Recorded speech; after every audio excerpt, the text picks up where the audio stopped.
Okay, looks like we are live. It's a happy Friday, right? How are you? How are you? I'm gonna get some lotion on my hands before we get started. I think that putting on lotion on your hands at the start of a live stream on Facebook is the sequential, time waster to warm up the audience, right? Oh, the games we play with social media, right? The games we play with social media. Anyway, let's start talking about what we're here for today.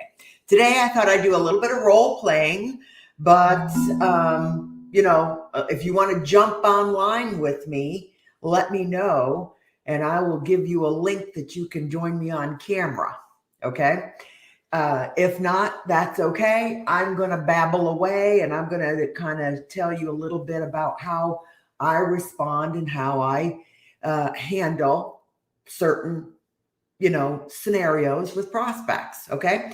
And now let's go ahead and just kind of take a step back and understand that a lot of these scripts and stuff, they're developed as a framework for you, but you really don't want to memorize them word for word because it's not you. Okay. It's just not you.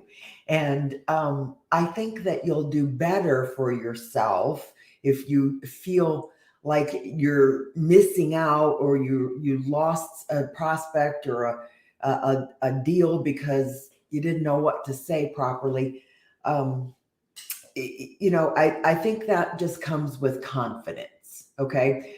And once you've made one mistake, you're never going to make that mistake again. Right. All right. But there are certain books and teachings that you can dive into that'll help your confidence along with simple experience, and role playing. Role playing can help you gain that little bit of experience when you don't have actual customers to work with, to experiment with. Role playing is a great way to build some confidence. Now, I'm going to tell you, if you've never read the book, How to Win Friends and Influence People by Dale Carnegie, and you are in the sales business, you are missing a huge chunk of information that you could probably really capitalize on as far as getting comfortable in dealing with people, influencing people, overcoming objections. Hey, how are you? Coco, do you want to jump online with me? I'll give you the link. I'm going to drop the link in your messenger if you want to pop online, and you can pretend to be the customer that gives me some difficult question or just asks questions, right? That's okay. You don't have to be difficult. All right, here we go. I'm going to put this link in your messenger. If you want to come online with me, you're welcome to. If not, that's okay. All right, so I'm going to keep going, right? So today we're talking about, like I said, I'm going to do 3 different scenarios for you. Okay, let's just get started. Oh, okay, no worries. Go ahead and just sit back and enjoy. All right. Let me share some slides. Let me get some slides up here going. Okay. All right. So the first thing I'm going to talk about today is how to set the initial appointment. Okay. Let's just cut to the chase. A lot of new agents, for example, will be plugged into their lead generation source provided by their brokerage, or, perhaps you've got your own funnels set up. But either way, you've got clients that are coming at you. And how do you handle that initial appointment is really going to set the pace kind of for your entire transaction. Okay. So this is the point where you're going to want that confidence to really shine. Okay. Now, think in terms of what you got going on. If they are internet leads, for example, internet leads are an entirely different animal. They're out there looking, they're out there searching, usually 6 to 12 months before their target buy date. But you want to get them hooked and into your funnel real quick, don't you? Now, I'm going to say a few things that may or may not be what your brokerage teaches you or what you've always done in the past, but I'm just going to tell you what Jake and I have done for the last 20 years. primarily because we started our business as a home-based business for the first 5 years. We didn't really have an office that we could have prospects come to sit down and do a consultation in. So we mastered the consultation over the phone. And of course, Jake has always been willing to jump out there and show the first home to someone and do their consultation face to face. That's when he feels comfortable. So you have to decide first, do you feel comfortable face to face? Do you have an office or not have, or do you work from home like many of our agents do today? Or are you strong on the phone? Okay. Or today you can be strong on video, right? If you can get that prospect on video. Okay. But let's just go ahead. I'm going to break down one scenario. For example, I do property management. So I do have a lead generation source that I get leads from for property management. Those are people who are hitting the internet specifically looking for property management. So boom, boom, boom, I get the lead. You get a text typically, and you get maybe an email message, but usually it's a text that comes across. And you got to know that lead, when you're buying leads from various different sources, of course, they're going to be sold to 2 or 3 or more other agents. Okay. So you know that you got to be first, either be first or have the strongest follow-up. Okay. One or the other. 90% of the agents, well, let's say 85% of the agents will make the attempt the first 1 or 2 or 3 times maybe, and then they'll think it's a dead lead and not pursue it. Okay. So that's mistake number 1. Every single prospect that you're paying money for to generate has got to go into your CRM, and you have got to follow up with that person until they tell you to go to hell. Okay. All right. But here we go. Ding-a-ling-a-ling. This is the property management lead that I get. And typically I'll start the conversation like this. Hey, this is Julie with Prime Real Estate. I understand you've been on the website, allpropertymanagement.com, and you've inquired about some property management services. So I'm one of the agents that are represented on that website, and I'm here to help you. And then I'll let them talk a minute. They'll say, yep, I was. And typically at this point, I'm really just going to kind of let them talk and tell me what they're looking for. All right. They're expecting my call. The website tells them that 3 agents specifically will be calling them. So it's not a shocker. It shouldn't be. Any internet lead that puts their name and phone number and email out there, if you get to them quickly, should understand that they're being reached out to because they've done that. All right. So it's no big deal. All right. So I'll let them talk. I'll let them tell me what they've got going on. All right. So then typically that's it. I'll listen until they're finished talking. Right. You got to be quiet. You got to listen. And if you can draw them out with a few more questions, even better. Okay. Because at this point in the stage of the conversation, you are harvesting information from that suspect. You're trying to determine if they are a prospect. Not all people are prospects. Okay. So once you hear their story, you'll know typically whether you'll be able to help them or not, or if it'll be a waste of your time. But these people own real estate, and they're usually seeking out serious property management services from this website, unless it's a realtor just looking to hack somebody's pipeline, right? To hack somebody's funnel, right? That'll happen too. But anyway, I immediately move to, when can I see the property? Okay. When can we get together? Right. I immediately move to set the appointment. I'm never, ever going to try and sell that consumer over the phone, not for my services, not for anything. When they start inquiring about general questions, I just kind of draw out a few more questions from them until I get maybe all of their concerns or 2 or 3 of their concerns. And then I'll say, again, why don't we just meet? and then we'll go over everything together. All right. I'm not going to sit there and answer all of their questions on the phone. I'm either going to look for a way to get off the phone quickly, right? I'm just gonna cut them short and say, I don't really have the time right now. I'm in between appointments. If you don't mind, let's just schedule a time where we can get together. Okay. You might have to ask that prospect 3 or 4 or 5 times. You might have to close. That's why they say close early and close often, even if you're closing for the appointment. Okay. So be very, very diligent about circling back around. Listen to them again.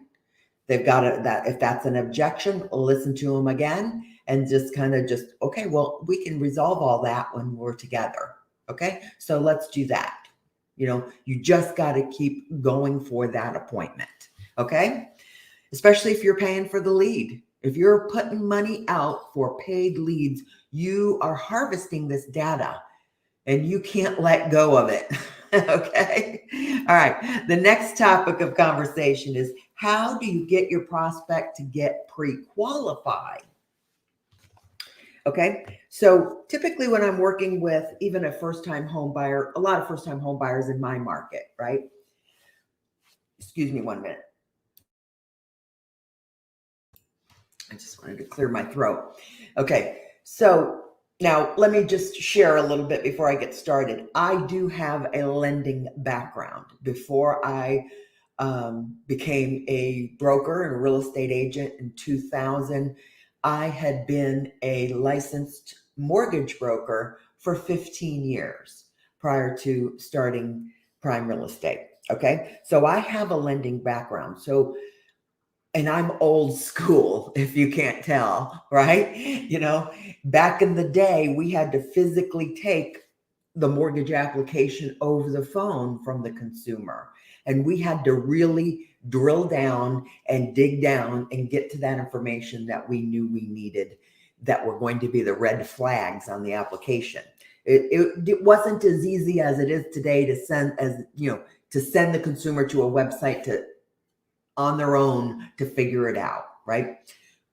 We had to back in the day really craft, that's where I learned my craft, how to make or look good on paper for financing, right? So when I'm consulting with the buyer, I really know how to guide them specifically. And if you're not comfortable with lending guidelines, get comfortable. Get a lender that you can hook up with, that you can take to lunch, that you can pick their brain, that you can learn their loan programs, what their debt to income ratios are, all that good stuff, okay? Because the more information or knowledgeable that you are, the quicker you can guide your prospect in the right direction, okay? So say you're dealing with a new first-time home buyer. I really want to buy a house. I just don't know where to start, okay? I see all these homes and I have a lease I need to get out of in 6 months. Okay, great. Let's talk about, how, a game plan that we need to put into place. Now, first I'm going to talk to them about I'm going to ask them if they've even consulted with a lender first and foremost. That's the first thing. Have you talked to a lender? Determine that first. It's either a yes or a no. And yes, I talked to a lender. Okay, then what were the results? Did you make application? Did they follow through? Did they consult with you? Right? No, I did. I haven't made application with a lender yet. Okay, let me just ask you a few questions before I send you to my lender. Okay, these are the questions that I ask them before I let them even apply. Okay. How long have you been on your current job? 2 years, 1 year. Okay. Yes, the lender. Ask about the lender first. That's always kind of my first conversation. When they say, I would love to buy a home, or if they've given any indication that they have an interest in buying a home, that's the first question. Great. Have you spoke to a lender yet? Typically it's a no. Okay, let me just ask you a few more questions to see, if we're going in the right direction, right? You can say something like that. I want to know how long they've been on their job. Have you been working for 2 full years? Do you have 2 full years of tax returns? Okay. And of course, if they're self-employed, that's a whole different animal, right? You'll want to get that information from your lender and feel comfortable with delivering what you're looking for. Essentially, you're looking for 2 years of verifiable employment, right? Do you have, and I will just flat out ask them, do you have any credit problems that we need to be aware of? Okay. Just like that, say it. You know what I mean? And they'll tell you, yeah, I got divorced 5 years ago and I had a repossession 5 years ago and I'm dealing with it, blah, blah, blah. Okay. Do you happen to know what your credit score is? Usually everyone knows what their credit karma is, of course. So you'll want to, first consult them in the difference between credit karma and the FICO score, right? But once if you determine that they're a viable option, their credit score seems to be 640 or above, that's what it's required for our first-time homebuyer programs. They've got 2 years of solid employment income. They don't have any major credit problems that they've ever dealt with. Great. You look like you are ready to rock and roll. You know what? You're ready to rock and roll. Let me get you connected with my lender. I'm going to give you the link to his website. I want you to fill that out as much as possible. All right. If you got any questions, text me. I'll tell you what to fill in. Typically they can't get through that website I've found until they put a dollar amount somewhere or something, so it's usually something silly that's got to get them through the process. They'll call or text me when they're doing that. Immediately, I will call my lender, let them know it's coming. Okay. So if they're relocating for a new job or a position, that's a good question, because that's going to be very important and that will affect their financing. So if they're telling me that they are relocating down here, that's great. Okay. Do you have a relocation package? Is your employer hooking you up or not? You got to be careful too if you're working with relocation people, because employers sometimes will hire a relocation company and they'll pay a lot of benefits if they use this particular company, which will also refer them to their vendors that they get referral fees on. And one of those vendors is a realtor. So don't get yourself caught if you're working with a relocation person. Make sure whether or not their company is providing benefits to them, because you could do a whole lot of work and then get cut out of the transaction completely because you aren't signed up with that particular relocation company. Okay, so be careful of that. But yes, if they're relocating down on their own accord, you're just going to want to make sure, are you transferring with the same company? Yes or no? If that's the case, perfect. It shouldn't be a problem with the employment or verification. The lender is going to want to see their first 2 paychecks on the new job before they can close. Maybe one you might be able to get away with, but at least 1 to 2 paychecks before they'll close. So you have to time that correctly. Okay. So there's that. These are the things that you're going to want to know. And if you don't know the answer, it's a red flag, right? Okay, this is different. They're coming into town. They're transferring. What if they're not transferring with the same employer? What if they're just coming down, taking a new job, right? Well, if it's the same line of work, the lender is okay with that typically, right? If it's not the same line of work, they might want to see them on the job for a good 3 to 6 months before they're going to be eligible for financing again. Okay, so those are some things that you need to know, and you'll know those, when you develop a relationship with a lender. Spend some time getting to know one particular lender. That's all you got to start with, is one lender. You know what I mean? You can get introduced to somebody who's somebody in your town and go offer to take them to lunch, or trust me, those lenders will come court you once they get to know you. right? I love lenders because they have expense accounts, from their corporation. So we're going to let them buy us lunch. You know what I mean? All right. So get to know your lender, get to know the lending guidelines, get to know the red flags. There's not too many lending red flags that you can't memorize. Okay, I need 2 years verifiable income. I need X number of for a credit score. You know what I'm saying? Credit score, employment, income, debt to income ratio. That's it. Those are only 3 elements. That's the only 3 elements typically of the lending. So you just got to know those particular hiccups. Okay. All right. Now I'm going to go ahead and this is what my buyer consultation look like. And this is going to be really important that you practice this, that you understand the process that your buyer is going to go through, because when you manage your buyer's expectations, you'll have a smooth closing, you'll have confidence, right? And you will know how to handle the obstacles when they come up, and the buyer will understand what you're going to be doing if the obstacles come up, because you've already talked about the obstacles. Okay. All right. So here we go. I really wish I had some water with me here. I'm getting a little parched talking here 20 minutes already. All right. But you want to, and if you want to just replay this a few times and practice, but this is what my buyer consultation looks like. We just got the buyer. Typically, I will do this when we're just getting started. They're about to get pre-qualified, for example. Okay, great. Let's get you pre-qualified. We got you pre-qualified. I've got your letter in hand from my lender. We're ready to rock and roll. All right. Let's talk about what happens. I like to manage your expectations so that you understand all of the ups and downs as we progress through this transaction. Okay.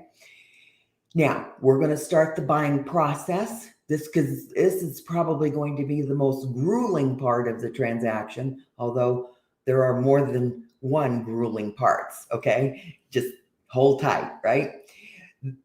This is the part that's going to take the longest because we're searching for your particular home. Oh, thank you.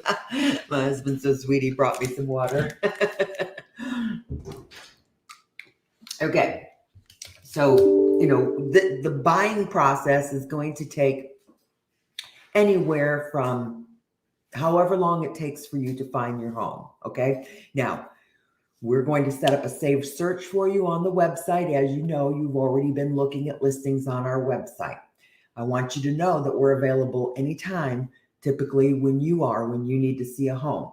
Our market is very tight right now, so it's vital and important that we jump out and see houses quickly when they hit the market, because they're usually under contract in 48 hours or less. Okay, so that's a possibility. All right. So sometimes if they work during the day, we'll offer to go do a video walkthrough if it's a hot property and they need to see it and they can't see it until the next day or something like that. We'll offer to do a virtual walkthrough if necessary. Sometimes we'll just go look at it for them ourselves and eliminate it if necessary as well.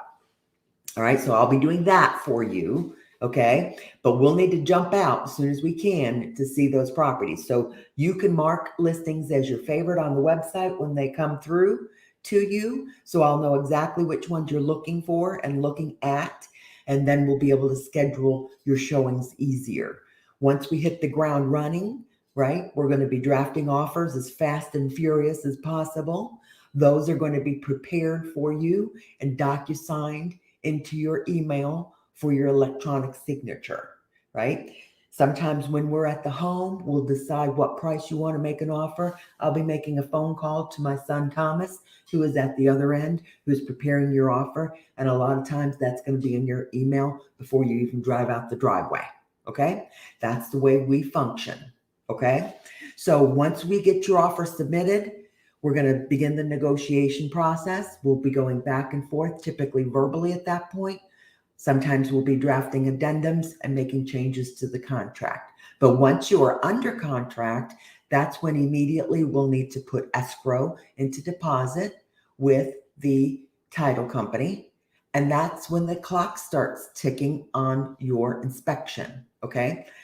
I'll give you a list of my inspectors and referral sources, but you'll call them, you'll schedule the appointment, you'll pay for the inspection. You're, of course, welcome to be at the inspection, or you're not required to be. You'll get a full-scale report of every nook and cranny of that house by the time he's done, okay? So then from there, you're going to decide whether you are going to proceed with the contract or renegotiate some repairs.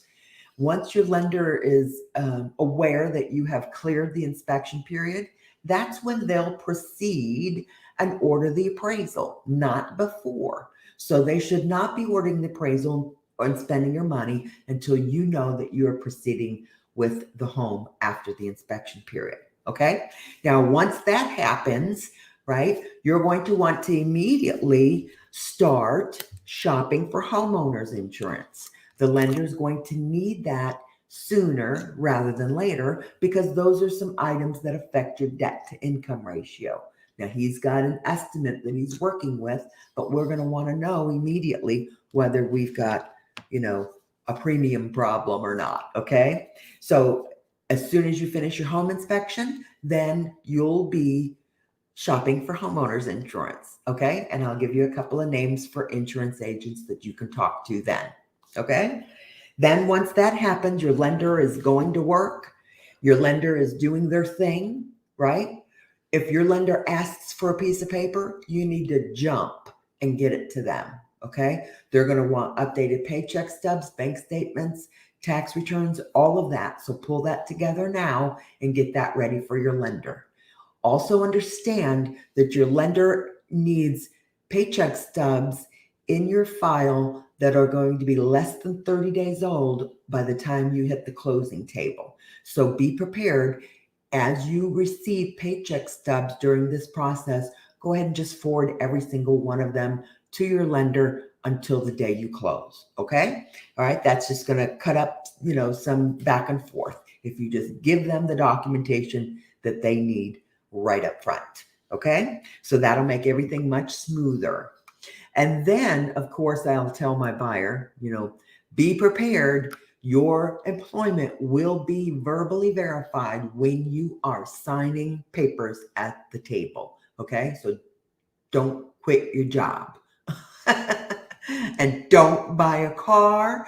Don't bounce a check, right? Do not use a single credit card until after you sign papers, you've got keys in your hand. Okay.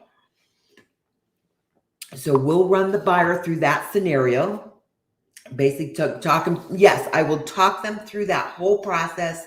And that's when I'm going to let them know, when we order that appraisal, that's a hurdle that we have to get over. That appraisal process is one man's opinion, right? And if it comes in less than purchase price, we're forced to renegotiate the contract. Okay. So that's one hurdle that we need to get through after the inspection period. Okay. And then make sure that your insurance is in line. Make sure whether or not you're going to require flood insurance and there's no surprises, that are going to jolt the debt to income ratio. Okay. All right. So that's kind of it in a nutshell. If you just kind of talk to your customers kind of just like that, they're going to feel real comfortable with you. Okay. All right. So I'm going to wrap it up because I've been yakking for 29 minutes and I need to be live on my own business page at noon. Okay. So I hope that you go live on your business page today because that's what's going to help you move the needle. Okay. Have a great day and a good weekend. I'll talk to you later. Bye-bye.